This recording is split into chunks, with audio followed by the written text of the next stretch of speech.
Hey raw fans, welcome. Have you ever wanted to x-ray your engines?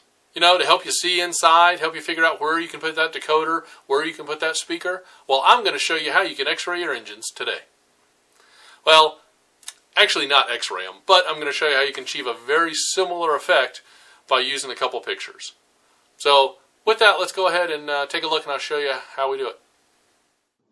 All right, this technique is mainly to take a couple photographs from the exact same angle and orientation of the engine, both with the shell on and shell off. So what you do is I go ahead and put a piece of tape on the track, and that way I keep the front wheel of the engine in the exact same place for both photographs. And then I take one photograph with the shell on, and you can use a camera that has a tripod, or like I show here, if you don't have a tripod, just go ahead and attach a small clamp to your smartphone and get it lined up, so that you can take two photographs with your smartphone, both of the engine with the shell on, and then once you get that photograph done, carefully remove the shell, make sure the engine's in the same place with the wheels right up against that piece of tape, and take a second photograph. And then once you get these, you can put them together in some software and actually get to see what the engine looks like or what's going on inside the shell of the engine.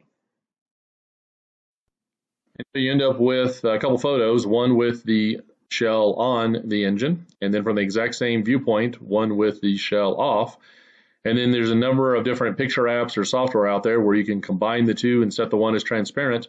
And since they're lined up, you end up with this great image that will allow you to see this available space inside the engine, inside the shell on there without you having to mill or remove things or whatever.